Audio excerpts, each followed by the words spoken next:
السلام علیکم ورحمۃ اللہ وبرکاتہ۔ کلاس 6 کے طلبہ و طالبات، اسلامیات کے پچھلے جو لیسن جا چکے ہیں اس میں آخری تھا صداقت۔ آپ کی سلیبس میں صداقت کے موضوع تک ویڈیوز جا چکی ہیں۔ آج میں آپ کو پڑھا رہی ہوں امانت۔ اگلا لیسن امانت ہے، آپ کی کتاب میں پیج نمبر 42 پہ 42 ہے پیج نمبر امانت۔ سب سے پہلے دیکھیے امانت کا مفہوم، اپنی کتابیں ضرور کھول کر دیکھیے۔ امانت کا مفہوم، امانت سے مراد وہ چیز ہے جو کسی کے پاس کچھ عرصے کے لیے رکھوائی جائے۔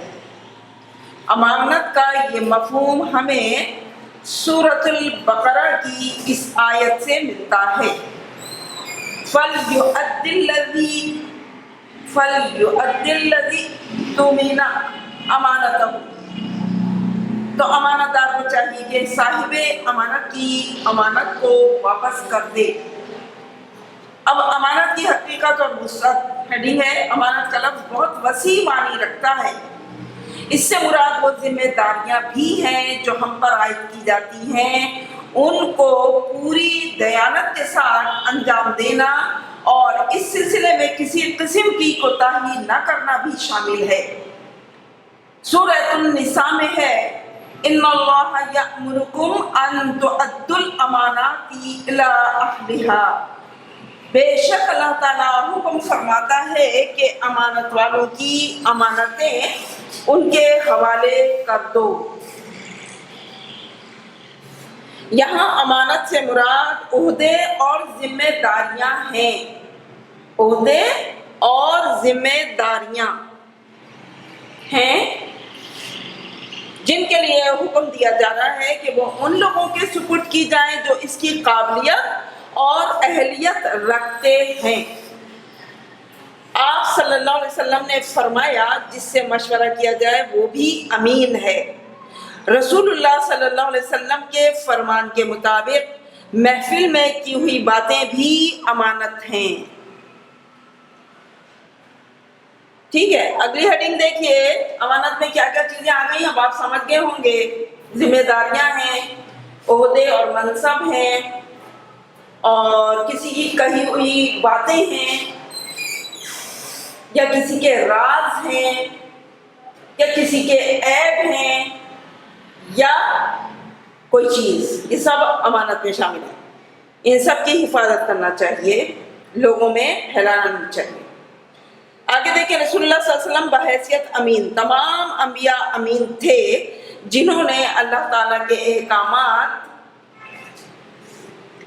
لوگوں کو پورے پہنچا دیے اور اس میں کچھ کمی یا زیادتی نہ کی۔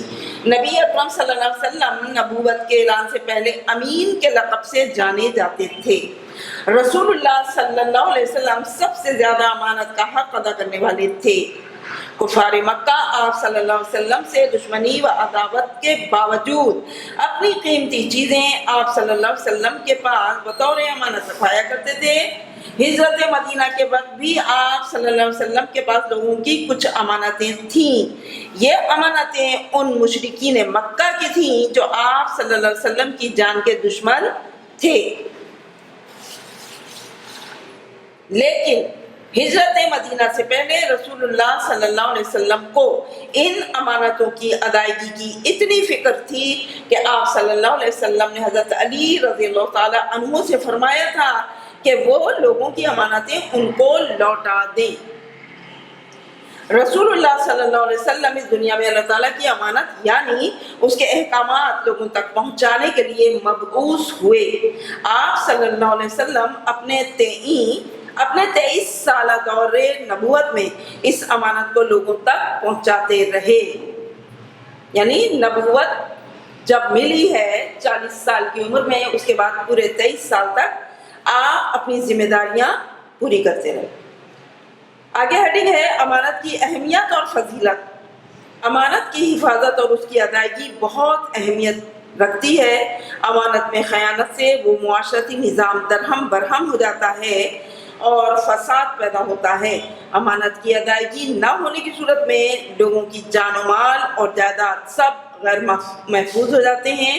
اسی لیے رسول اللہ صلی اللہ علیہ وسلم نے حجۃ الوداع کے موقع پر فرمایا، جس کسی کے پاس کسی کی امانت ہو تو اسے چاہیے کہ وہ امانت کو واپس کرے، قرض ادا کیا جائے، ادھار لی ہوئی چیز واپس کی جائے، دودھ کے لیے ہدیہ کی ہوئی اونٹنی دودھ دوہنے کے بعد واپس لوٹا دی جائے، اور ضامن ضمانت کا ذمہ دار ہے۔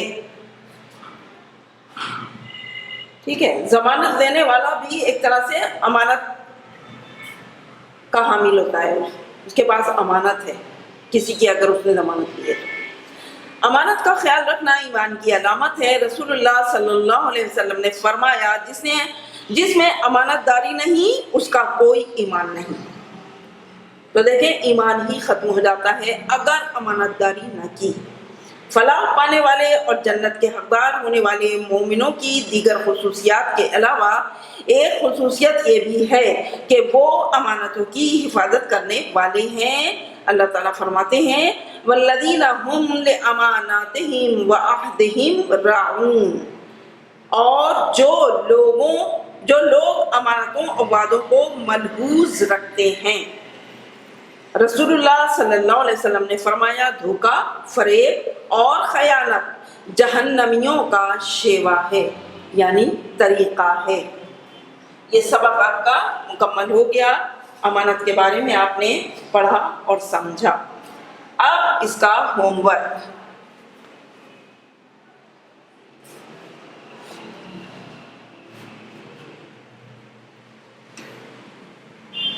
امانت۔ سوال نمبر 1، امانت سے کیا مراد ہے؟ جواب، امانت سے مراد وہ چیز جو کسی کے پاس کچھ عرصے کے لیے رکھوائی جائے۔ امانت کا یہ مفہوم سورۃ البقرہ میں ملتا ہے، فَلْيُؤَدِّ الَّذِي اؤْتُمِنَ أَمَانَتَهُ، تو امانت دار کو چاہیے کہ جس کی امانت ہے اسے واپس کرے۔ سوال نمبر 2، امانت کی حقیقت اور وسعت بیان کریں۔ تو ہیڈنگ ہے امانت کی وسعت۔ وسعت یعنی پھیلاؤ۔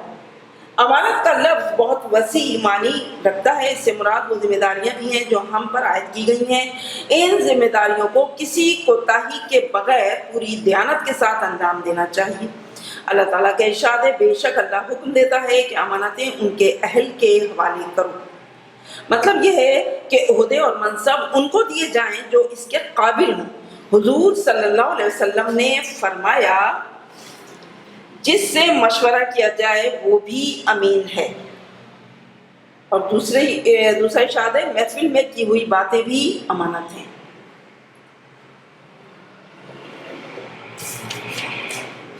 اب دیکھیے ایک نوٹ ہے، حضور صلی اللہ علیہ وسلم بحیثیت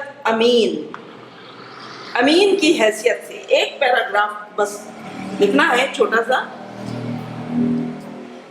یوں تو سارے ہی انبیاء امین تھے کیونکہ انہوں نے اللہ کے احکامات کسی کوتاہی کے بغیر لوگوں تک پہنچائے۔ حضور صلی اللہ علیہ وسلم اعلان نبوت سے پہلے ہی امین کے لقب سے پکارے جاتے تھے۔ کفار مکہ آپ صلی اللہ علیہ وسلم کے جانی دشمن ہونے کے باوجود اپنی چیزیں آپ صلی اللہ علیہ وسلم کے پاس رکھوایا کرتے تھے۔ ہجرت مدینہ کے وقت بھی کچھ لوگوں کی امانتیں آپ کے پاس تھیں۔ آپ صلی اللہ علیہ وسلم کو ان کی ادائیگی کی اتنی فکر تھی کہ آپ صلی اللہ علیہ وسلم نے حضرت علی سے فرمایا کہ وہ لوگوں کی امانتیں ان کو لوٹا کر مدینہ آ جائیں۔ اس کے علاوہ حضور صلی اللہ علیہ وسلم نے نبوت کے 23 سالہ دور میں اللہ کی امانت یعنی پیغام کو لوگوں تک پہنچایا۔ اب دیکھیے سوال نمبر 4، حضور صلی اللہ علیہ وسلم نے امانت کے متعلق حجۃ الوداع کے موقع پر کیا فرمایا؟ تو جواب ہے، حضور صلی اللہ علیہ وسلم نے فرمایا، جس کسی کے پاس کسی کی امانت ہو تو اسے چاہیے کہ وہ امانت واپس کر دے، قرض ادا کیا جائے، ادھار لی ہوئی چیز واپس کی جائے، دودھ کے لیے دی ہوئی اونٹنی دودھ دوہنے کے بعد واپس کر دی جائے، اور ضامن ضمانت کا ذمہ دار ہے۔ انورٹڈ کاماز میں لکھنا ہے۔ اب دیکھیے سوال نمبر 5،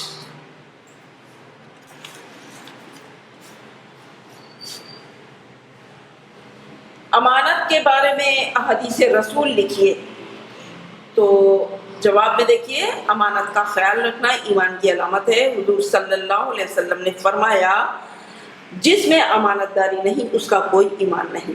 ایک اور جگہ فرمایا دھوکہ، فریب اور خیانت جہنمیوں کا شیوا ہے۔ تو یہ دو حدیثیں لکھی ہیں۔ اگلا سوال نمبر 6 ہے، فلاح پانے والے اور جنت کے حقدار اللہ نے کسے قرار دیا؟ جواب، فلاح پانے والے اور جنت کے حقدار ہونے والے مومنوں کی دیگر خصوصیات کے علاوہ یہ بھی ایک خصوصیت اللہ پاک نے بیان فرمائی، والذین هم لاماناتہم وعہدہم راعون، اور وہ جو اپنی امانتوں اور وعدوں کو ملحوظ رکھتے ہیں۔ یہ سوالوں کے جواب ہو گئے، 6 سوالوں کے جواب۔ اب ہے کالم الف کو کالم بے سے اس طرح ملائیں کہ مفہوم مکمل اور واضح ہو جائے۔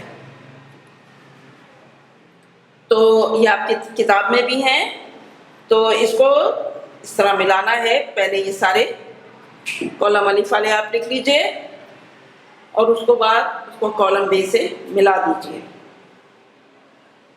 امید ہے آپ کو یہ اچھی طرح واضح طور پر نظر آ رہا ہوگا اور آپ خود بھی پورے شعور کے ساتھ کام کیا کیجیے۔